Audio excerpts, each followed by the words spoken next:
Hello students, आप सभी का फिर से स्वागत है। आज की जो हमारी वीडियो होगी अब नए वाली, ये होगी अप्लाइड मैथमेटिक्स के ऊपर। एक पार्ट हम डाल चुके हैं ऑलरेडी, ठीक है। ये हमारा इसका सेकंड पार्ट है। जो बच्चे रीअपीयर है जिनके फर्स्ट सेमेस्टर में, हम उनकी बात कर रहे हैं, ठीक है। तो लगभग लगभग हम स्टार्टिंग के जो पहले 4 चैप्टर है वो हम कवर कर चुके थे। अब जो नेक्स्ट चैप्टर हमें कवर करना है इसके अंदर, वो है चैप्टर नंबर 5, ठीक है। तो चैप्टर नंबर 5 वो कौन सा था हमारा? Matrix and determinants. Matrices and determinant.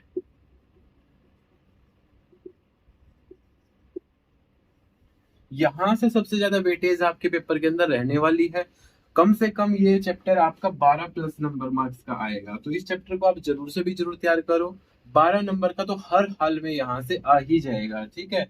तो 20 ही नंबर लेने हैं आपको 60 में से। अकेला चैप्टर अगर आपको 12 दे रहा है तो आप इस चैप्टर को बिल्कुल मत छोड़ना, ठीक है। अभी भी टाइम है आपके पास, एटलीस्ट आप इस चैप्टर को आसानी से रिवाइज कर सकते हो। चलिए अब इस चैप्टर में हम स्टार्टिंग करते हैं। सबसे पहले कुछ मैट्रिसेस की डेफिनेशंस होती है, वहां से 1 मार्क्स का क्वेश्चन आपको देखने को मिलेगा। जैसे मैट्रिक्स जो होती है, जैसे एक एग्जांपल ले लेता हूं मैं आपके सामने। ये एक मैट्रिक्स है। सबसे पहले आप देखो कि इसका ऑर्डर क्या है। मैट्रिक्स का ऑर्डर आपको पता होना चाहिए। तो ऑर्डर्स कैसे लिखते हैं? पहले नंबर ऑफ रो, और साथ में फिर क्या लिखते हैं? Number of column. तो नंबर ऑफ रोज कितनी है इसके अंदर? देखो, पहली रो और दूसरी रो, तो दो रो है। इन टू में कॉलम्स कितने हैं? 1, 2 और 3। तो 3 इसके अंदर क्या है? कॉलम है। तो ये इस ऑर्डर की मैट्रिक्स हो गई। कौन से ऑर्डर की होगी? 2 by 3 मैट्रिक्स होगी, ठीक है।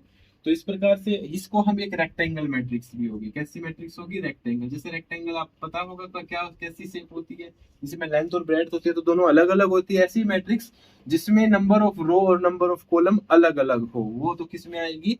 रेक्टेंगल मैट्रिक्स के अंदर आएगी। अगर दोनों बराबर है, जैसे मैं अभी एक मैट्रिक्स बना रहा हूं, ये मैट्रिक्स है। अब इसमें 2 ही कॉलम है और 2 ही इसके अंदर रो है, तो 2 रो है 2 कॉलम है, तो 2 by 2 की होगी। तो ये कैसी मैट्रिक्स कहलाई जाएगी? Square matrix. कैसी मैट्रिक्स हो जाएगी ये? Square matrix. ऐसी मैट्रिक्स जिसके अंदर नंबर ऑफ रो और नंबर ऑफ कॉलम बराबर हो, उसको हम कौन सी मैट्रिक्स बोलते हैं? स्क्वायर मैट्रिक्स बोलेंगे। मैं फटाफट इनको कवर करता हूँ डेफिनेशंस को। इसके बाद ऐसे में आता है एक रो मैट्रिक्स। कौन सी मैट्रिक्स आती है? रो मैट्रिक्स, जिसके अंदर सिर्फ एक ही रो हो। रो मैट्रिक्स, ठीक है, जिसके अंदर सिर्फ ओनली 1 रो। ऐसे ही कॉलम मैट्रिक्स, जिसके अंदर सिर्फ एक कॉलम हो। जैसे मैं इसका एग्जांपल लूं, 139 ये ले लिया मान लो। इसका लूं, कोई भी नंबर लिख सकते, कोई जरूरी नहीं है। ये रहा, इसके अंदर एक ही कॉलम है, इसके अंदर एक ही रो है, तो ये रो मैट्रिक्स होगी। नीचे वाली कौन सी होगी? Column matrix. उसके बाद एक आता है डायगोनल मैट्रिक्स। कौन सी होती है? Diagonal matrix. डायगोनल मैट्रिक्स वो होती है जिसके अंदर एंट्री सिर्फ डायगोनल में हो। एंट्री किस में हो? डायगोनल के अंदर एंट्री हो। तो ये वाला जैसे डायगोनल माना जाता है, तो इसके अंदर एंट्री हो। जैसे यहाँ पे 4 आ गया, 3 आ गया, 2 आ गया, बाकी सब जीरो। बाकी सब क्या हो? जीरो हो। तो इसको हम कौन सी मैट्रिक्स बोलेंगे? डायगोनल मैट्रिक्स बोलेंगे। जैसे A11 है, ये 22 है, ये 33। ये पोजीशन बता रहा हूँ मैं। 11 का मतलब पहली रो का पहला कॉलम। ये मैंने बोला 2 3 बोल दिया मैंने, तो दूसरी रो में तीसरे नंबर पे कौन है? तीसरे कॉलम पे कौन है? तो इस प्रकार होता है। तो डायगोनल मैट्रिक्स समझ में आ गया, जहां सिर्फ डायगोनल में एंट्री हो, बाकी सारी चीजें कितनी हो? जीरो हो। उसके बाद जो जरूरी है एक पेपर के हिसाब से, स्केलर मैट्रिक्स। कौन सी? Scalar matrix. स्केलर मैट्रिक्स जो होती है वो डायगोनल मैट्रिक्स से ही निकाली जाती है। ऐसी डायगोनल मैट्रिक्स जिसके अंदर सारी की सारी वैल्यूज इक्वल हो। जैसे 4 4 4 ऐसे आ गया, बाकी सब जीरो है, तो ये डायगोनल मैट्रिक्स। और इसमें साथ में ये वैल्यूज भी क्या आ गई? सारी बराबर आ गई, तो स्क्वायर मैट्रिक्स। और अगर सारी की सारी ये वैल्यू 1 हो, कितनी हो? 1 हो, तो हम इसको बोलते हैं आइडेंटिटी मैट्रिक्स। कौन सी बोलते हैं? आइडेंटिटी मैट्रिक्स, ठीक है। कौन सी मैट्रिक्स बोलेंगे इसको? Identity matrix. ये मतलब कि कुछ डेफिनेशंस दे रखी है। 7 8 डेफिनेशंस मैंने आपको कवर करा दी है। अभी और चलते हैं आगे।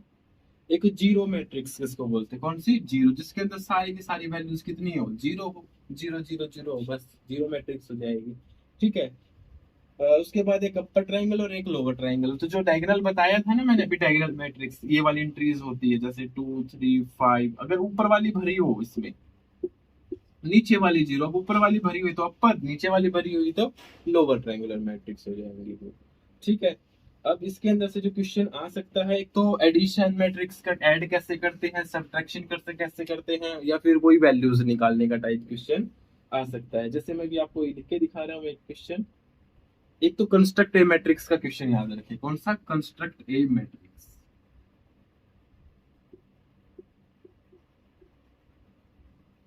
कोई भी मैट्रिक्स बनाना, बनाने के लिए मतलब क्या है, आपको कुछ ना कुछ एक वैल्यूज दे देते हैं आई और जे के हिसाब से। जैसे दे देंगे ए आई जे बोल देंगे वो, ए आई जे ये बोल के, और यहाँ पे कोई ना कोई वैल्यू दे देंगे आई और जे की आपस में। जैसे 1 + 2 जे का स्क्वायर अपोन में दे दिए कितना, 2।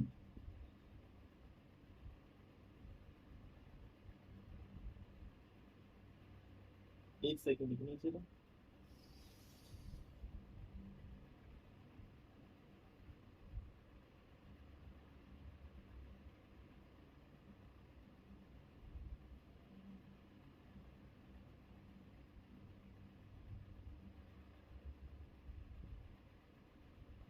कोई थोड़ा सा इससे और अच्छा सा लेता हूँ मैं क्वेश्चन, ये थोड़ा सा इंपॉर्टेंट है।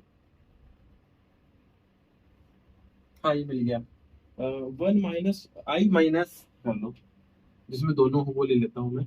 i - 2j का स्क्वायर और बाई में ले लिया 2। जैसे एक मैट्रिक्स बनानी है आपको, यहाँ पे मैट्रिक्स बोल देगा वो कोई भी, जैसे 2/3 की बनाओ, 3/3 की बनाओ, ऐसे बोल देगा।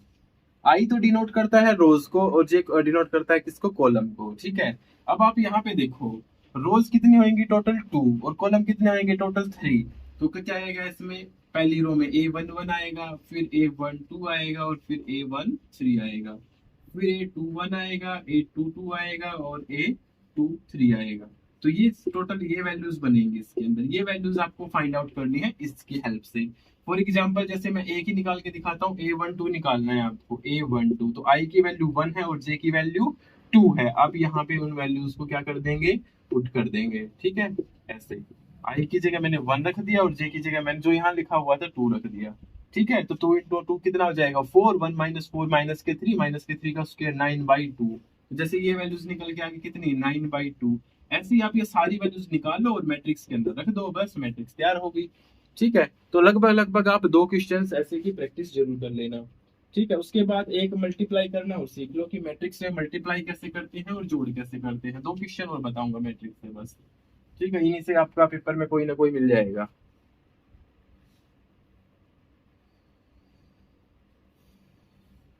जैसे एक क्वेश्चन तो दे रखा है, जैसे x y z w निकालना है। उसमें दे रखा है x - y, अपोन में दे रखा है, जैसे यहाँ पे सेकंड में 2x - और आगे दे रखा है 2x + z, और साथ में दे रखा है 3z + w। जैसे ये दे रखा है, और ये बराबर किसके है? -1, 5, 0, 13, इसके बराबर ये दे रखा है। ठीक है। अब आपको यहाँ से फाइंड आउट करना है x by y by z by डब्ल्यू, जो जो चीजें हैं। तो देखो इक्वल में हमेशा जो जिसके बराबर है, ये वाला इसके बराबर होगा, ये वाला इसके बराबर, ये वाला इसके बराबर, और ये वाला इसके बराबर। इनको बराबर पुट कर दो, हो गया सोल्व। तो x - y बराबर तो किसके हो जाएगा? -1 के। 2x + z बराबर किसके बराबर हो जाएगा? 5 के। और 2x - y बराबर किसके हो जाएगा? 0 के। और एक है 3z + w, वो बराबर किसके हो जाएगा? 13 के। 4 इक्वेशन बन गई। कैसे भी करके चारों को सोल्व कर लो। देखो इन दोनों को सोल्व करना आसान है, आपने 10वीं क्लास में सीख भी रखा है। इसमें भी एक्स वाई और इसमें भी एक्स वाई है, दोनों को घटा देंगे। ऐसे किया है ना घटाना, आपको वाई से वाई कट जाएगा।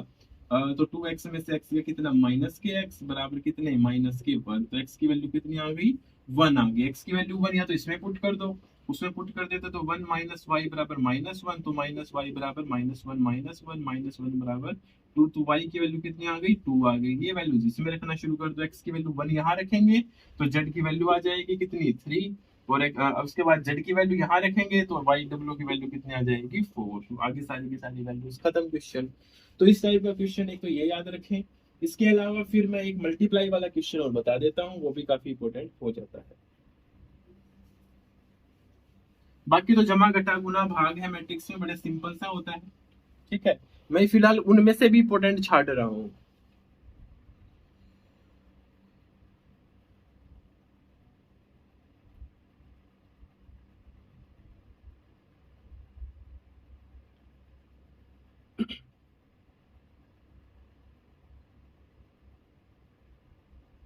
जैसे एक क्वेश्चन और इसी का टाइप है जो मैंने अभी भी करवाया है ना, इसी टाइप का ही एक क्वेश्चन है। कभी बच्चा बाद में ये ना कहे कि ये तो मिला ही नहीं, में समझ में ही नहीं आया। एक क्वेश्चन दे रखा है, जैसे a इज इक्वल टू दे रखा है 1 3 2 1, b is equal to, b एक मैट्रिक्स दे रखे 2 1 1 2। अब उसने क्या कहा कि सी मैट्रिक्स हमें दी नहीं है, फाइंड आउट करनी है, और तीनों का जोड़ 0 के बराबर है। तीनों का जोड़ किसके बराबर है? 0 के बराबर। तो जो इनका ऑर्डर है ना, वही ऑर्डर की आप एक मैट्रिक्स सी मान लोगे। तो जैसे एक्स वाई जेड डब्ल्यू ऐसे मान लिया, ए बी सी डी कुछ भी करके आप मान सकते हो। तीनों का जोड़ कर दो, जो दिया गया है वो क्या दिया गया है? ए प्लस बी प्लस सी बराबर 0। ये दे रखा, तो तीनों का जोड़ करेंगे तो ए प्लस बी प्लस सी का जोड़ करो। तो ए में कितना है मैट्रिक्स, तीनों का जोड़ करके लिख दोगे? मैं इसी लाइन में लिख रहा हूँ ऐसे जोड़ करके। अब मैं सीधा इसका जोड़ ही सोल्व कर देता हूँ। ठीक है, इसका जोड़ सोल्व करोगे तो पहले वाला पहले में जुड़ेगा, तो 1 + 2 कितना हो गया? 3 + x। 3 + 1 कितना हो गया? 4 प्लस में y। 2 + 1 + z, तो 3 + z। ऐसे 1 + 2 + w, तो 3 + w। और ये बराबर किसके हो गया? 0 मैट्रिक्स के। तो 0 0 0 बस यहाँ से x फाइंड आउट कर देंगे, यहाँ से y फाइंड आउट कर देंगे, सारे फाइंड आउट कर लेने, बड़ा सिंपल हो जाएगा। ठीक है, तो ये इसी टाइप का क्वेश्चन था जो मैंने अभी इससे पहले वाला कराया है। थोड़ा सा अलग था इसलिए मैंने आपको करा दिया। एक प्रोडक्ट और सिखा देता हूँ मैं आपको करना, उसके बाद जो मेन आएगा क्वेश्चन वो डिटरमिनेंट से आएगा। एक क्वेश्चन तो पक्का। दो मैट्रिक्स में अपनी तरफ से ले लेता हूँ, मतलब मल्टीप्लाई ही करना सिखा रहा हूँ मैं, और कुछ नहीं सिखा रहा। मल्टीप्लाई का क्वेश्चन टीचर अपनी मर्जी से ही सिलेक्ट करते हैं, वो कुछ भी दे देते हैं। ठीक है, जैसे क्वेश्चन है ए बी माइनस के बी ए, ये मैट्रिक्स है। इसकी जो है मल्टीप्लाई करनी है a माइनस बी से, और साथ में है b। आपको इस मैट्रिक्स की इसके साथ क्या करनी है? मल्टीप्लाई करनी है। तो मल्टीप्लाई करने का रूल समझिए, पहली रो की पहले कॉलम से मल्टीप्लाई होगी। तो a की a से, b की b से। तो ऐसे में मैट्रिक्स की मल्टीप्लाई तभी पॉसिबल होती है जब स्टार्टिंग में इसकी नंबर ऑफ रो और दूसरे वाले की नंबर ऑफ कॉलम क्या हो? आपस में बराबर हो, तभी हम मैट्रिक्स की मल्टीप्लाई कर सकते हैं। इस पहले वाली मैट्रिक्स की रो और दूसरे वाली मैट्रिक्स के कॉलम बराबर होने चाहिए। ठीक है, चलो ए की ए से करेंगे, ए स्क्वायर। बी की बी से करेंगे, बी स्क्वायर। जोड़ करके लिखना है ऐसे, ये पहला एलिमेंट आ गया। फिर इस वाले की इस वाले से करेंगे। ए की किससे करेंगे? बी से, माइनस की ए बी। बी की किससे करनी है? ए से, प्लस के बी ए, या ए बी की बात होती है। अब ये इससे होगी। फिर इस वाले की इससे करेंगे ऐसे ही, माइनस बी की ए से, तो माइनस की बी ए। ए की किससे करेंगे? बी से, तो ए बी। ऐसे ही अब इस वाले की किससे करेंगे? इससे, तो माइनस बी की माइनस बी से, तो यहाँ लिखेंगे प्लस का बी स्क्वायर। ए की ए से करेंगे तो प्लस का ए स्क्वायर। इससे ये कट गया, इससे ये कट गया, तो आंसर कितना आ गया? ए स्क्वायर प्लस बी स्क्वायर 0 0, ए स्क्वायर प्लस बी स्क्वायर। ये नई मैट्रिक्स का क्या आ गया? हमारा ऑर्डर। ठीक है जी, ये ध्यान रखना है, इस तरीके से हमें मल्टीप्लाई करनी है। तो यहां से एक क्वेश्चन आपको देखने को मिल जाएगा जो हमने अभी अभी आपको बताया है। ठीक है, चलो अब हम डिटरमिनेंट्स की तरफ बढ़ते हैं।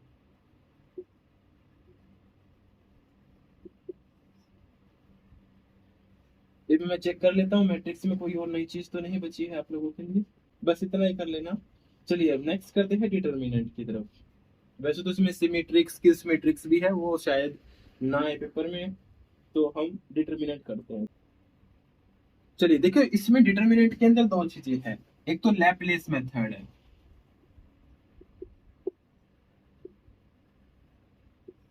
और एक क्रैमर रूल है। क्या है? Cramer rule.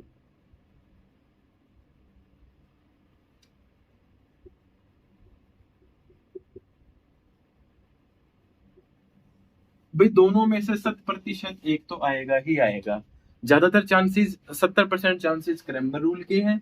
ठीक है, 30% चांसेस लैपलेस का इंपॉर्टेंट से मैं बता रहा हूँ, मतलब ऐसा नहीं कि 30 है तो आप करोगे ही नहीं। होने को मन माने दोनों दो क्वेश्चन भी उठा दे, एक क्रैमर से उठा दे और एक लैपलेस से भी उठा दे, ठीक है। तो एक ही क्वेश्चन दोनों से करा देता हूँ मैं, यहाँ से पक्का क्वेश्चन आपको देखने को मिलेगा, इस क्वेश्चन को मत छोड़ देना किसी भी कंडीशन पे, ठीक है। चलिए एक लैपलेस का क्वेश्चन करवा देता हूँ मैं। लैपलेस में तो आपको एक मैट्रिक्स दी होती है, ठीक है। उस मैट्रिक्स में कहा जाएगा कि आप इसका डिटर्मिनेंट निकालो। वैसे तो डिटर्मिनेंट निकालने से पहले कुछ प्रोसेस होता है, माइनर निकालने और कोफैक्टर निकालने आप लोगों को आने चाहिए। लेकिन अगर फिलहाल हमारे पास टाइम नहीं है तो हम डायरेक्ट भी डिटर्मिनेंट निकालना सीख सकते हैं, कोई ज्यादा बड़ी बात इसके अंदर है नहीं। तो हमें इस मैट्रिक्स का डिटर्मिनेंट निकालना, लैपलेस बोले या ना बोले, डिटर्मिनेंट का यही तरीका आपको यूज कर देना, बात ही खत्म, ठीक है। चलिए क्या तरीका है अब से सुनते हैं ध्यान से। पहले ये वाला कॉलम उठाएंगे, मतलब आपको किसी भी एक रो को सिलेक्ट करना, आप कोशिश करना इसी को ही उठा लो, ठीक है, कंफ्यूजन ही दूर हो जाएगा। 3 उठाया। अब क्या करना है, इसकी सीध वाला ये वाला हटा दो, ये वाला हटा दो, बचा क्या, ये वाला, इसको सेम ऐसे लिख दो, 6 1 2 3 लिख दिया जी। अब सेकंड वाला उठाओ, कितना है -5, ऐसे ही लगाओ, सेम ये वाला हटा दो, ये वाला हटा दो, कितना बचेगा 7 1 1 3, 7 1 1 3। अब तीसरे वाला लो, कितना है 4 है। अब ये वाला हटा दो, ये वाला हटा दो, 7 1 6 2, तो 7 1 6 2, ये बन गई 2 by 2 की मैट्रिक्स बन गई सारी की सारी हमारी लास्ट में, ठीक है।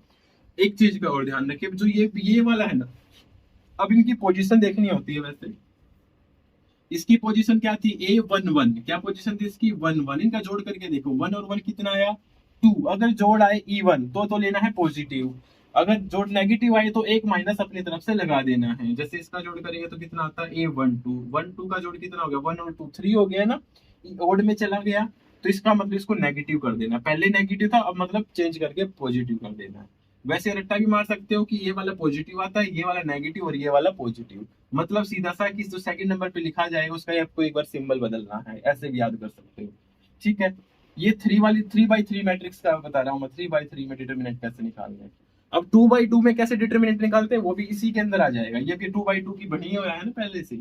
अब देखो 3, इसकी मल्टीप्लाई करनी है इसके साथ और इसकी मल्टीप्लाई करनी है इसके साथ, तो 6 तिया 18, लेकिन जो ये वाली मल्टीप्लाई करोगे बैक एरो में जो जा रहा है ये माइनस का लगाना है, तो 2 into 1 की मल्टीप्लाई, तो ये दोनों घटाने हैं आपस में, मतलब आगे कितना है 5 है।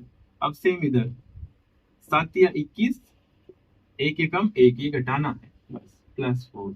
अब ऐसे इधर 7 दूनी 14 और जो बैक की आ रहा है 6 कम 6, ये बन जाएगा टोटल। तो 18 में से 2 गए कितने 16, 16 थी 48, प्लस 20 पंजे 100, प्लस में 14 में 6 गए 8, 8 चौके 32, इन सभी का आप कर दोगे जोड़, तो 4 3 7 और 1 8 है 180, ये इसका आंसर आ जाएगा। समझ गए, ज्यादा मुश्किल नहीं है, बहुत इजी ट्रिक है ये। लैपलेस का यही होगा, 2 by 2 मैट्रिक्स आ गई तो सीधा सा हिसाब होता है, उस किससे गुना इस किससे गुना हो जाता है। 3 by 3 में ऐसे करते हैं, इससे आगे आपके में आएगा नहीं। तो 3 by 3 मैट्रिक्स तक का लैपलेस मेथड के थ्रू डिटरमिनेंट निकालना आ सकता है, ठीक है। चलिए अब हम सीखते हैं क्रैमर रूल। कौन सा सीखते हैं, क्रैमर रूल, जो काफी इंपॉर्टेंट बनता है। इसके अंदर 2 इक्वेशन दी होती है और इक्वेशन देके हमें ये बोला जाता है कि मैट्रिक्स के थ्रू, किसके थ्रू, मैट्रिक्स के थ्रू हमें उनका वैल्यूज निकालनी होती है। जैसे x + 2y इक्वल टू दे रखा है 3k, सॉरी 2k, और साथ में है 2x + 3y इक्वल टू किसके दे रखा है 3। ये 2 इक्वेशन हमें दे रखी है। क्रैमर रूल्स दिखा रहा हूं, मोस्ट इंपोर्टेंट है, बिल्कुल मोस्ट इंपोर्टेंट, ठीक है। तो ध्यान से समझना जरा कैसे करना है।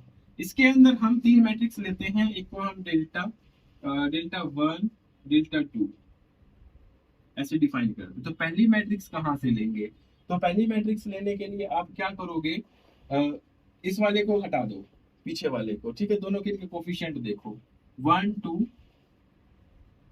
2 3, ये हो गए। अब फर्स्ट वाली निकालेंगे, ऐसे कौन सी निकालेंगे, फर्स्ट वाली।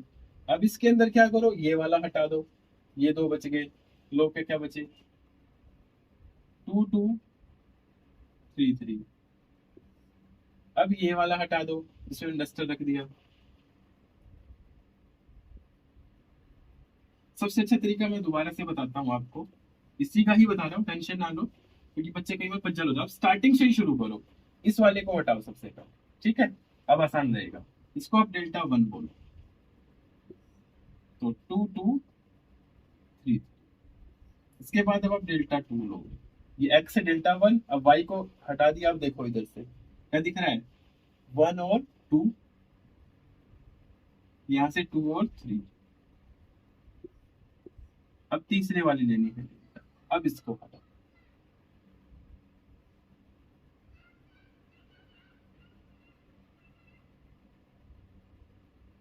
इसको करेंगे तो 1 2,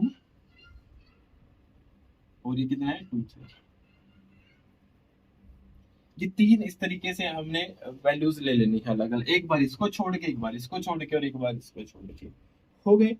उसके बाद तीनों का डिटरमिनेंट सोल्व कर दो। इसका डिटरमिनेंट निकालने का तरीका बताया था, इस किससे मल्टीप्लाई इस किससे, तो 3 दूनी 6, 3 दूनी 6, तो 6 - 6 बराबर किसके आ गया, 0 की। इधर भी करेंगे ऐसे ही, तो 3 एकम 3 और 2 दूनी 4, तो कितना आ गया, -1। इधर करो फिर से, 3 एकम 3 और 2 दूनी 4, कितना आ गया, -1। तीनों की वैल्यूज निकल गई। उसके बाद हमें निकालना क्या होता है, एक्स निकालना होता है। तो एक्स तो होता है डेल्टा वन बटे डेल्टा, और वाई क्या होता है, डेल्टा टू बटे डेल्टा। ये दोनों के बटे में लेना, एक बार इसके बटे में और एक बार इसके बटे में। तो इसकी वैल्यू कितनी आई थी, 0/-1, तो 0 आ गया। और इधर -1/-1, ये +1 आ गया। बस ये x की वैल्यू आ गई, और ये किसकी वैल्यू आ गई, हमारी y की वैल्यू आ गई। इतना सा ही होता है हमारा क्रैमर रूल, जो आपको सीधे सीधे 8 नंबर ला के देगा। ठीक है, तो ये हमारा इस प्रकार मैट्रिक्स का चैप्टर खत्म होता है। ठीक है, तो ध्यान से कर लेना, आपको लगभग 12-13 नंबर आपको एटलीस्ट ये चैप्टर जरूर से भी जरूर देगा। अब इससे बात आगे करते हैं हम ट्रिग्नोमेट्री की, ट्रिग्नोमेट्री चैप्टर की। ठीक है,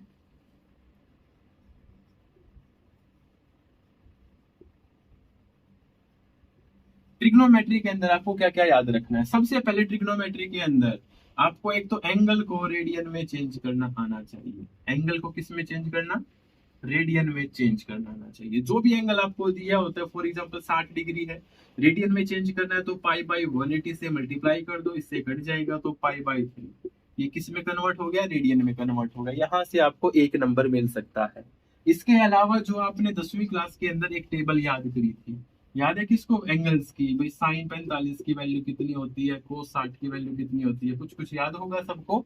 वो वाली टेबल आप जरूर से भी जरूर याद करें। मैं आपको चाहूँ तो एक बार लिखवा ही देता हूँ, जैसे 0 डिग्री पे, 30 डिग्री पे, 45 डिग्री पे, 60 डिग्री पे और 90 डिग्री पे। ठीक है, सबसे पहले किसकी लेते हैं, साइन की। तो साइन 0 की वैल्यू 0 होती है, साइन इसकी वैल्यू कितनी होती है, 1/2, 1/√2, √3/2 और 1। ठीक है, अब कोस की, ऐसे किसकी वैल्यू निकालनी है, कोस, कोस की भी वैल्यू, इसको उल्टा कर देते हैं। उसके बाद टेंजेंट की, इनको डिवाइड कर देते तो 0/1 0, ये कितना हो गया, 1/√3, ये कितना हो गया 1, ये √3, और ये इनफिनिटी, मतलब नॉट डिफाइंड बोल देते हैं इसको। ठीक है, तो ये वैल्यूज आपको याद करनी है। याद करने का तरीका भी पता होगा ना, उस बेसिक सा करते हैं, 0 1 2 3 4 ऐसे लिख लेते हैं और 4 से डिवाइड करके रूट कर लेते हैं। मतलब साइन की ही वैल्यूज याद रखनी होती है, कोस का उसका उल्टा बन जाता है, टेंजेंट में दोनों को डिवाइड कर देते हैं। और इसकी वैल्यू याद करने के लिए आपको बता भी रखा होगा शायद टीचर ने, यहाँ 0 कैसे लिखते हैं मैं बता ही देता हूँ आपको, वो भी ट्रिक शायद पता भी होगा, मैं टाइम वेस्ट नहीं करना चाहता। 0 1 2 3 4 करके सबको 4 से डिवाइड करके और सबका रूट ले लो, बस। ये रूट लेते ही अपने आप सारी वैल्यूज यही कैलकुलेट हो जाती है। ठीक है, इस टेबल से आपको एक नंबर का क्वेश्चन मिलेगा। मतलब मैं ट्रिग्नोमेट्री करवा नहीं रहा हूँ, ट्रिग्नोमेट्री से वो चीजें करवा रहा हूँ जो काफी इंपॉर्टेंट है। एक बार मैं सबको बस बता देता हूँ भाई ट्रिग्नोमेट्री से क्या क्या करना है, आगे की स्ट्रेटजी बता देता हूँ। ठीक है, मैट्रिक्स तक कर लेना। ट्रिग्नोमेट्री के अंदर एक तो आपको एप्लीकेशन जरूर करनी है। क्या चीज जरूर करनी है, एप्लीकेशन ऑफ ट्रिग्नोमेट्री। ठीक है, मैं कल भी इसके ऊपर डिस्कस किया था, 4 नंबर आपको यहाँ से आसानी से मिल जाएंगे। उसके अलावा अब आप क्या करोगे, नेक्स्ट जो ज्योमेट्री थी, ज्योमेट्री के अंदर जो पॉइंट वाला कंसेप्ट था, ठीक है, जो 7वें चैप्टर 10वीं क्लास के 7वें चैप्टर की एक्सरसाइज उठा रखी है ना, वही वाला। उसमें क्या क्या था थोड़ा सा मैं बता ही देता हूँ, एक्सप्लेन कर देता हूँ। पॉइंट के अंदर एक तो डिस्टेंस फॉर्मूला होता है, क्या होता है? Distance formula. डिस्टेंस फॉर्मूला जैसे एक दे दिया 2 3, एक तरफ दे दिया 4 6, और कह दिया दोनों पॉइंट्स के बीच की क्या निकालो, डिस्टेंस निकालो। कोऑर्डिनेट्स दे रखे हैं आपको, तो डिस्टेंस फॉर्मूला पता होगा। तो पहले क्या करते हैं, y2 माइनस y1 का स्क्वायर प्लस में x2 माइनस x1 का स्क्वायर। तो 4 में से 2 गए 2, ऐसे इसका स्क्वायर, 6 में से 3 गए इसका स्क्वायर, तो रूट कर देते हैं। तो 4 का स्क्वायर 2, 2 का स्क्वायर 4, और 6 या 3 दिया 9, तो कितना आ गया 9 4 13 का रूट। ये इस लाइन की डिस्टेंस आ गई। ठीक है, एक तो ये डिस्टेंस फॉर्मूला याद रखना है। इसी के अंदर आपको मिड पॉइंट निकालना भी आना चाहिए। क्या चीज निकालनी आनी चाहिए? Mid point. तो मिड पॉइंट निकालने की क्या चीज थी भाई, दोनों का जोड़ करके आधा कर दो। 4 और 2 6 का आधा 3, और 6 और 3 9, 9 का आधा 9/2 ही लिख देते हैं। तो ये एक पॉइंट आ गया, इसका मिड पॉइंट आ गया। एक तो ये भी निकालना आपको आना चाहिए डिस्टेंस फॉर्मूला के अंदर। एक लाइन से जो आप सीख सकते हो ना, जियोमेट्री के अंदर जो लाइन वाला चैप्टर था, कौन सा चैप्टर था? लाइन वाला चैप्टर। मिला तो कुछ ज्योमेट्री के अंदर लाइन। लाइन के अंदर आप एक तो स्लोप निकालना जरूर ध्यान रखिए। क्या चीज निकालना? स्लोप निकालना। जैसे एक लाइन की इक्वेशन दे रखी है आपको, मान लो 2x plus y is equal to 3 दे रखी है। वहां पे क्या करो, y की वैल्यू निकाल दो सीधा सा। तो y बराबर किसके हो जाएगा? 2x चला जाएगा उधर, माइनस का हो जाएगा, और प्लस में क्या है 3 है। तो जो x के आगे लगा होगा ना, वही स्लोप होता है। जो x के आगे है, तो x के आगे क्या लिखा हुआ है? -k2। तो इसका स्लोप कितना हो जाएगा? -k2 हो जाएगा। तो इस लाइन का स्लोप कितना हो जाएगा? -k2 हो जाएगा। ट्रिग्नोमेट्री के थोड़े से क्वेश्चन मिले हैं, अभी बताता हूँ चलो। एक तो ये स्लोप निकालना आना चाहिए। स्लोप से आपको काफी सारा फायदा मिलेगा। अगर एक लाइन दूसरी लाइन के ऊपर परपेंडिकुलर है, एक लाइन दूसरी लाइन के ऊपर क्या है? परपेंडिकुलर है, तो उनके स्लोप की प्रोडक्ट -1 के बराबर होती है। तो प्रोडक्ट ऑफ देयर स्लोप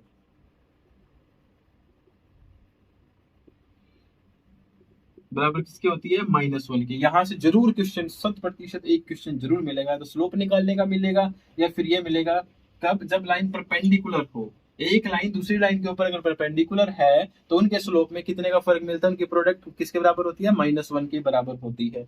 तो ऐसे में दे सकता हूँ, एक का लाइन का स्लोप दे दिया 3, दूसरी का बताओ। अगर उसके परपेंडिकुलर है तो उसको क्या करोगे? -1/3 कर दोगे। क्या कर दोगे? -1/3 कर देंगे। ऐसे स्लोप निकाल सकते हो आप लाइन का। ठीक है। अच्छा, इक्वेशन ऑफ सर्कल से भी एक छोटी सी बात याद रख लेना, ज्यादा बड़ी नहीं बता रहा हूँ। इक्वेशन ऑफ सर्कल से, तो जो सर्कल की वो वाली इक्वेशन होती है ना, जो कोऑर्डिनेट्स दी होती है। जैसे मान लो अगर सेंटर है एक सर्कल का, क्या है? एक सेंटर है। सेंटर दे रखा मान लो ए बी। सेंटर के कोऑर्डिनेट क्या दे रखे? A B. और रेडियस कितनी है सर्कल की? आर है। तो x माइनस ए का स्क्वायर प्लस में y माइनस बी का स्क्वायर बराबर किसके होता है? आर के स्क्वायर के। तो ऐसा हो सकता है आपको ऐसा कोई रकम दे दे, और ऐसी रकम दे के आपसे पूछ ले कि भाई इसका सेंटर बताओ। तो जो यह पॉइंट ए और ये बी पॉइंट है, ये तो क्या बन जाएंगे? सेंटर बन जाएंगे। और जो सामने बिना इसका होगा आर का, जिसका स्क्वायर कर रखा, वो क्या बन जाएगी? रेडियस। लेकिन एक चीज का ध्यान रखिए, ऐसे में बहुत बार बच्चे कंफ्यूज हो जाते हैं। जैसे यहाँ पे 49 लिख दिया, अब रेडियस कितनी होगी? रेडियस कितनी होगी? इसका रूट करना पड़ेगा, तो कितनी होगी? 7।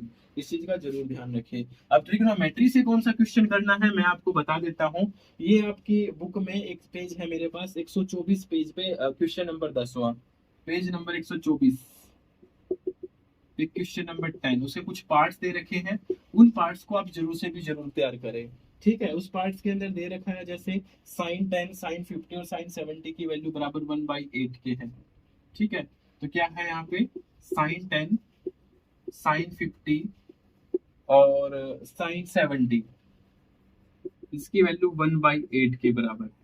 ठीक है। कुछ फॉर्मूलेज लगेंगे यहाँ पे। ठीक है। पता होगा कौन से लगेंगे फॉर्मूले। एक तो ये वाला क्वेश्चन जो है ना, इसमें 4 क्वेश्चन दे रखे हैं, आप जरूर तैयार करें। ठीक है।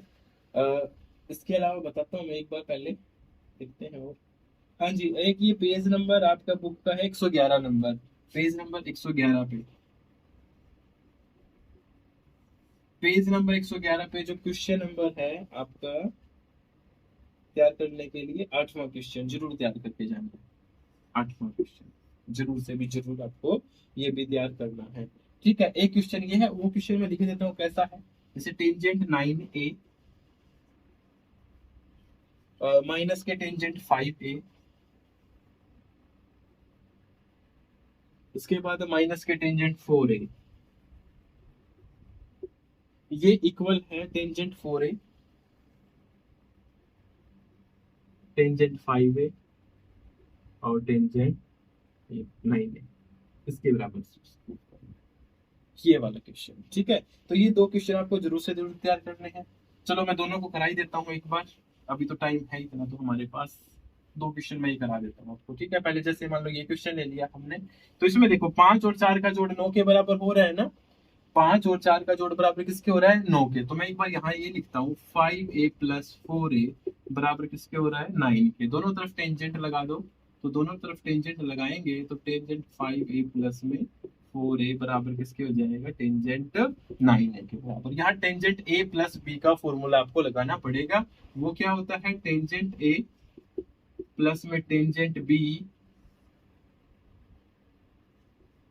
अपॉन में 1 माइनस टेंजेंट a टेंजेंट। ठीक है जी, ये फॉर्मूला लगा दिया, उधर टेंजेंट 9 है सेम बना हुआ है। उसके बाद क्या करना है आपको, इस वाले को इधर ले जाके मल्टीप्लाई कर देना है। तो यहां से क्या बनेगा, टेंजेंट 5a प्लस में टेंजेंट 4a बराबर, इसको उधर ले जाएंगे तो पहले इसकी 1 से मल्टीप्लाई होगी, तो टेंजेंट 9a आ जाएगा। उसके बाद इस वाले की मल्टीप्लाई होगी, तो यहाँ पे क्या है, माइनस का टेंजेंट 5a टेंजेंट 4a और टेंजेंट 9a, ये हो गया तीनों मल्टीप्लाई। ठीक है, बस आप एक काम करो, इसको इधर ले आओ, क्वेश्चन खत्म। तो टेंजेंट 5a प्लस में टेंजेंट 4a इधर जाके किस चीज का हो जाएगा, माइनस का हो जाएगा, और उधर कितना हो जाएगा, टेंजेंट 5a टेंजेंट 4a और टेंजेंट 9a। बस इस माइनस को हटाने के लिए सब पे माइनस कर दो, ये माइनस का हो जाएगा, ये माइनस का हो जाएगा, ये प्लस का और ये माइनस का, बस बन गया हमारा आंसर, खत्म। अगली लाइन में कर देना ये काम। ठीक है, एक तो ऐसा क्वेश्चन है, एक और दे रखा है सेम, बिल्कुल सेम चलेगा, वो क्वेश्चन आपको तैयार करना है। इसके अलावा और बताऊं मैं आपको, देखिए इसमें दे रखा है साइन 10 साइन 50 और साइन 70, हमें इसकी वैल्यू फाइंड आउट करनी है। पहले एक इसके फॉर्मूले लिख देते हैं जो जो होते हैं। एक तो साइन ए साइन बी का फॉर्मूला, वैसे इसके अंदर 2 होता है, 2 साइन ए साइन बी का फॉर्मूला क्या होता है, कोस ए माइनस बी माइनस कोस ए प्लस बी, ये इसका फॉर्मूला होता है। फिर ऐसे ही एक फॉर्मूला 2 कोस ए कोस बी का भी होता है, वो क्या होता है, कोस ए प्लस बी प्लस में कोस ए माइनस बी, ये इसका फॉर्मूला होता है। ठीक है, इसके अलावा और भी फॉर्मूला लिख देता हूं मैं यहाँ पे, जैसे 2 साइन ए कोस बी का फॉर्मूला वो क्या होता है, साइन ए प्लस बी प्लस में साइन ए माइनस बी। और इसके अलावा फिर 2 इसमें नेक्स्ट करते हैं 2 कोस ए साइन बी, 2 कोस ए साइन बी, उसका फॉर्मूला क्या होता है, साइन ए माइनस बी सॉरी ए प्लस बी, यहाँ माइनस कर दो बस, साइन ए माइनस बी। ये फॉर्मूले होते हैं 4, इनके यूज से ये क्वेश्चन करना होता है। तो सबसे पहले जो दो बड़े वाले हैं ना, उसको उठा लो, इसको साइन ए मान लो और इसको साइन बी मान लो। तो 2 साइन ए साइन बी का फॉर्मूला लगा देंगे यहाँ से। यहाँ पे 2 मल्टीप्लाई में है, हमारे पास तो नहीं है, तो आप या तो 1/2 ऐसे भी करके कर सकते हो क्वेश्चन को। ठीक है, तो इसके ऊपर लगाता हूँ मैं, साइन 10 को ऐसे ही रखूंगा मैं, तो मैं पहले इसके ऊपर क्वेश्चन लगा रहा हूँ। तो 1/2, तो क्या होएगा, कोस ए माइनस बी, तो कोस क्या हो जाएगा, 70 में से 50 घटा देंगे, 70 में से कितना घटा देंगे, 50।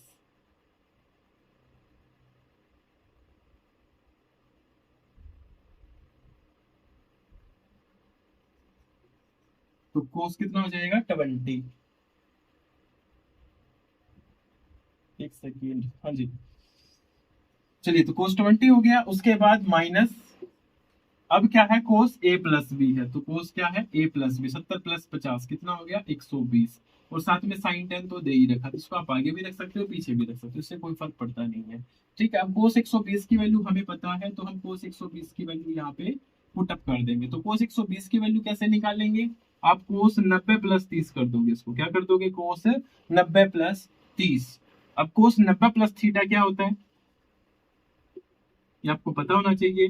कि कोस 90 प्लस थीटा क्या होएगा, वो क्या होता है साइन थीटा होता है। कितना होता है साइन थीटा, तो साइन 30 हो गया। तो साइन 30 की वैल्यू कितनी होती है 1/2 होती है। कितनी वैल्यू होती है 1/2। चलिए वैल्यू यहाँ पे पुट कर देंगे 1/2, और साथ में क्या दे रखा है हमें साइन 10 दे रखा है। साथ में क्या दे रखा है हमें साइन 10। अब इसकी हम कर देते हैं यहाँ पे मल्टीप्लाई। 1 मिनट और ये हाँ जी, ये 1/2 जो वैल्यू होती है ना नेगेटिव में होती है, क्योंकि सेकंड क्वाड्रेंट के अंदर कोस कैसा होता है नेगेटिव होता है। सेकंड क्वाड्रेंट के अंदर कोस की वैल्यू कैसी रहेगी नेगेटिव रहती है। तो माइनस के 1/2 पुट करना है। तो माइनस के 1/2 से किस चीज का बन जाएगा यहाँ पे प्लस का बन जाएगा। ठीक है, किस चीज का बन जाएगा प्लस का। तो अब साइन 10 की दोनों से मल्टीप्लाई कर देते हैं। तो 1/2 यहाँ पे है कोस 20, और कितना हो जाएगा साइन 10 प्लस में 1/2 और साइन 10। ठीक है, दोनों से मैंने मल्टीप्लाई कर दी साइन 10 की। 1/2 अभी भी मैंने बाहर रखा हुआ, चाहो तो इसको अलग अलग भी कर सकते हो। चलो छोड़ो, अभी नहीं करते, लास्ट में करेंगे। इस चीज को मैं यहाँ से हटा देता हूँ। चलिए आगे बढ़ते हैं। तो 1/2 यहाँ फिर फॉर्मूला लग जाएगा कोस ए साइन बी का। तो कोस ए साइन बी का ये वाला फॉर्मूला यहाँ पे हम लगा देंगे। तो क्या फॉर्मूला होता है साइन ए प्लस बी। तो ए प्लस बी 20 प्लस 10 कितना हो जाएगा 30 माइनस साइन ए माइनस बी। तो ए माइनस बी 20 में से 10 कितना आ जाएगा 10 आ जाएगा। तो ये फॉर्मूला इसका लग गया। और साथ में 1/2 भी लगाना है वो, क्योंकि हमने 1/2 हर बार लगाया ना, तो दे ही नहीं रखा तो 1/2 तो इधर लेके चले गए थे ना। तो एक तो 1/2 ये वाला है, और एक इस फॉर्मूले की वजह से लगा है। मैं इसको ब्रैकेट में डाल देता हूँ। और साथ में आगे कितना है हमारे पास 1/2 इंटू में साइन 10 लिखा हुआ है। अब आगे साइन 30 की वैल्यू फिर से पुट कर दो। तो 1/2 अंदर 1/2 की मैं दोनों से मल्टीप्लाई भी कर लेता हूँ। तो 1/2 की साइन 30 से भी, और 1/2 की साइन 10 से भी, और आगे भी कितना लिखा हुआ है साइन 10। अब देखो साइन 10 से तो साइन 10 कट गया। साइन 30 की वैल्यू कितनी होती है 1/2 होती है फिर से। तो 1/2 मल्टीप्लाई 1/2 मल्टीप्लाई 1/2, तो कितना आ जाएगा 1/8 आ जाएगा। ठीक है, थोड़ा सा कॉम्प्लिकेटेड टाइप के क्वेश्चंस तो है ये, थोड़ा प्रैक्टिस तो देखो आपको करनी पड़ेगी। 4 पार्ट है यहाँ से, तो यहाँ से एक पार्ट जरूर आ सकता है। ठीक है, तो ये आपको कर लेना है ट्रिग्नोमेट्री के अंदर, और ज्यादा हम कुछ बताएंगे नहीं, बता नहीं रहे इसके अंदर से। ठीक है, क्योंकि आप लोग फिर पज्जल हो जाओगे, टाइम आप लोगों के पास है नहीं फिलहाल। तो आज का जो वीडियोस का रिव्यू था वो यही था कि सबसे ज्यादा फोकस आपको मैट्रिक्स के अंदर करना है। एटलीस्ट 20 to 13 मार्क्स देंगे। ट्रिग्नोमेट्री के जो हमने क्वेश्चंस कुछ बताए हैं वो 4-5 नंबर के आपको कवर कर देंगे। ज्योमेट्री का छोटा सा टॉपिक बताया है 2-3 नंबर का लगभग, वहां से हमने कवर किया है। तो ये आज का तो 17-18 का आप आसपास का हमने रिव्यू दिया है। कल एक वीडियो हम ऑलरेडी डाल चुके थे, पहले 4 चैप्टर से रिलेटेड। कितने चैप्टर से रिलेटेड 4 चैप्टर से, तो 25-26 नंबर कम से कम वहां से आपके बन जाएंगे। टोटल जितना अभी बोला है इतना भी करोगे तो आप एटलीस्ट 40 प्लस चले जाओगे। ठीक है, तो इतना ही काफी है भाई, टाइम काफी हो चुका है। आज की वीडियो यही समाप्त करते हैं। ठीक है।